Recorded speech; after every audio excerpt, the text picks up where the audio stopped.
శ్రీమాత్రే నమః. శ్రీ గురుభ్యో నమః.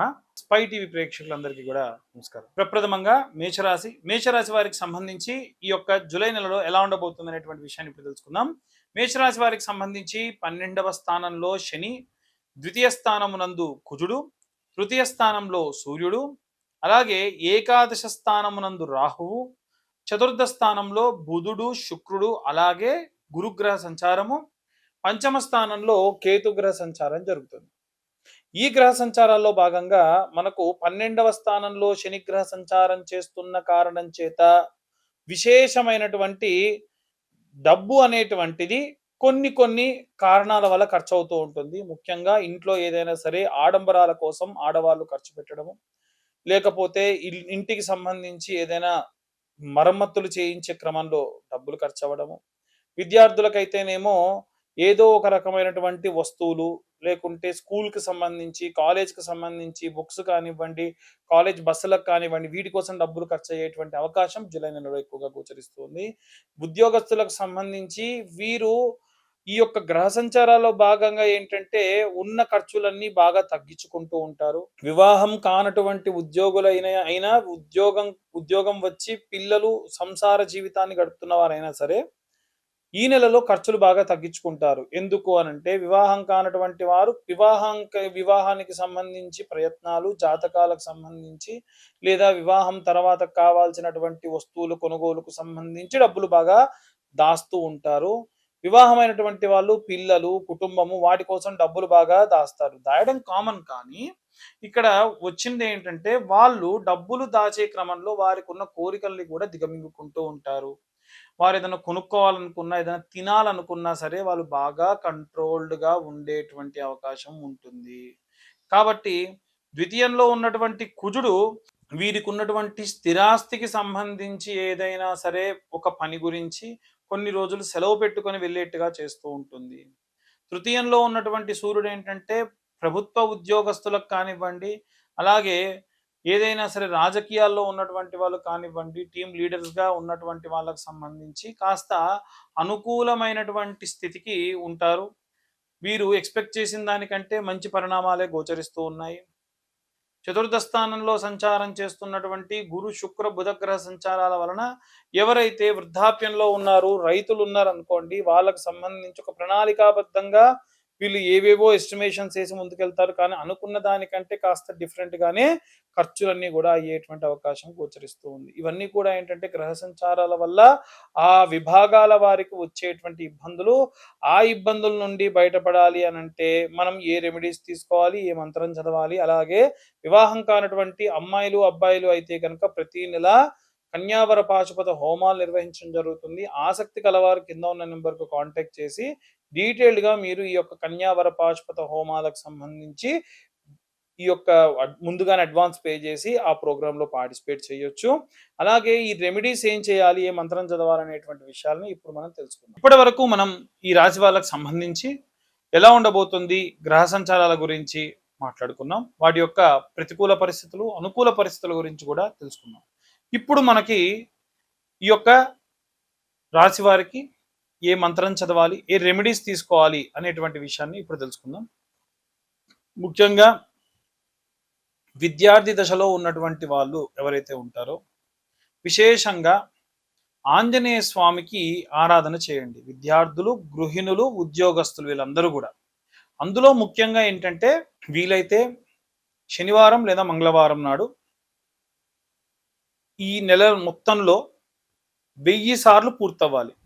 చేసినప్పుడల్లా కనీసం మనం ఒక 100 సార్లు ఇప్పుడు నేను చెప్పేది చేయాలి. ఏమిటి అనంటే ఒక పేపర్ మీద శ్రీరామ అని రాసి ఆ పేపర్లోనే కింద మీ యొక్క కోరికను కోరుకొని, అంటే కోరికను కూడా రాసి సూది దారంతో లేకపోతే మామూలుగా పూలల్లినట్టుగా ఒక 100 సార్లు రాసినటువంటి పేపర్లని అల్లి ఒక దండలా చేసి ఆంజనేయ స్వామి మెడలో వేయండి.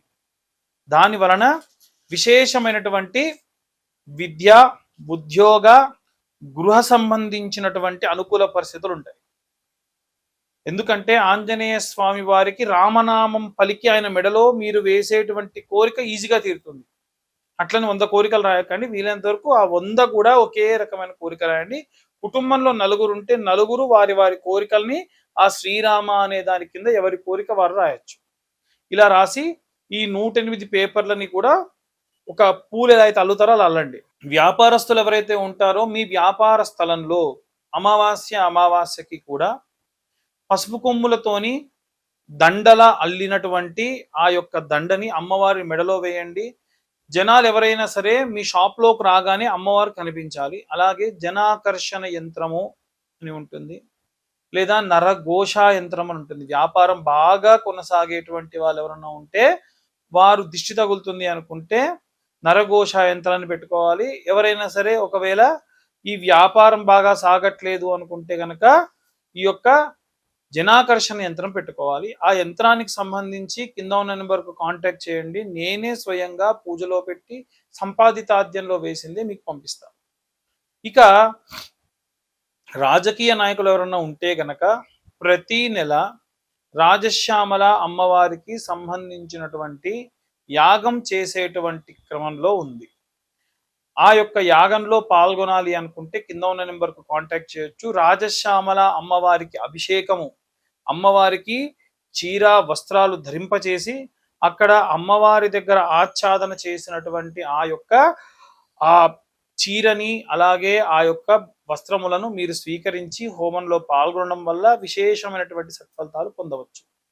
ఇక ఈ యొక్క రాజశ్యామల యాగంలో పాల్గొనేటువంటి వారికి ఎలాంటి లాభాలు ఉంటాయంటే ప్రమోషన్ రాని వారికి ప్రమోషన్స్ వస్తాయి.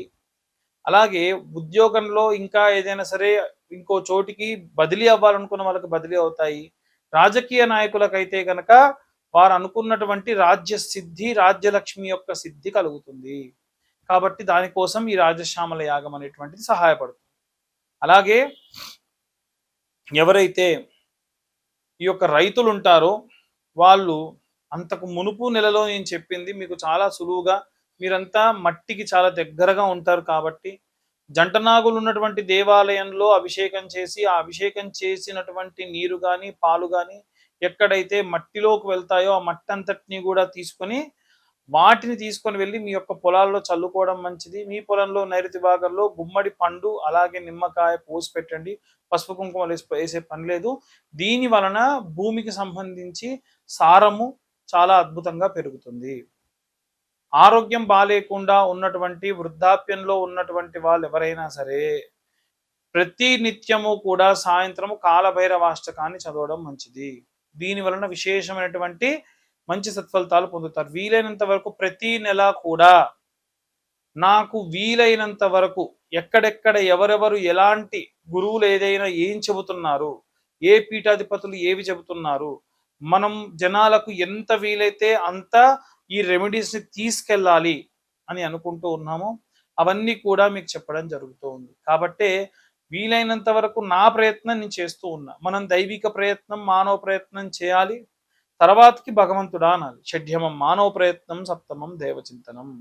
అలాగే జాతకం కోసం చూసేటువంటి వాళ్ళు ఎవరైతే ఉంటారో 120, 150 పేజీల జాతకాన్ని పూర్తిగా డీటెయిల్డ్గా ఒక పీడిఎఫ్ రూపంలో మీకు ఇస్తాను. మీతో డీటెయిల్గా మాట్లాడతాను. అలాగే ఈ యొక్క పీడిఎఫ్కు సంబంధించి కావాలి అనుకున్నటువంటి వాళ్ళు కింద ఉన్న నెంబర్కి మీ పేరు, మీ date of birth, time, place WhatsApp చేస్తే డీటెయిల్డ్గా జాతకం అంతా కూడా మీకు అందించడం జరుగుతుంది. అలాగే ఈ యొక్క నెలలో ఎవరైనా సరే అన్నదానాలు చేయాలి అనుకునేటువంటి వాళ్ళు, విపరీతమైనటువంటి కోరికలు తీరాలి అనుకునేటువంటి వాళ్ళందరూ కూడా ఈ కేటగిరీలోకి వస్తారు. మీరందరూ కూడా నిత్యం అన్నదానం చేసేటువంటి వాళ్ళే. ఎలా చేయాలండి అనంటే ఒక పిరికెడు బియ్యం మీరు అన్నం వండుకునేటప్పుడు కొత్త డబ్బాలో వేయండి. తూచా తప్పకుండా 3 నెలలకో 4 నెలలకో 6 నెలలకో ఆ బియ్యం ఎంత జమ అయితే అంత ఎక్కడ అన్నదానం జరుగుతుంటే అక్కడ తీసుకెళ్ళి ఇవ్వండి. దానివల్ల నిత్యం అన్నదానం చేసినటువంటిది మీ అకౌంట్లో పడుతుంది. కాబట్టి ఈ రెమెడీస్ అన్నీ కూడా ఏంటంటే మనము మనుషులుగా పుట్టి దేవుడికి ఎంత చేరువుగా అవ్వాలి, మానవత్వానికి ఎంత దగ్గర అవ్వాలి అనేటువంటివి మిళితం చేస్తూ మీ అందరికీ అందించడం జరుగుతుంది. సర్వే జనా సుఖినో భవంతు. స్వస్తి.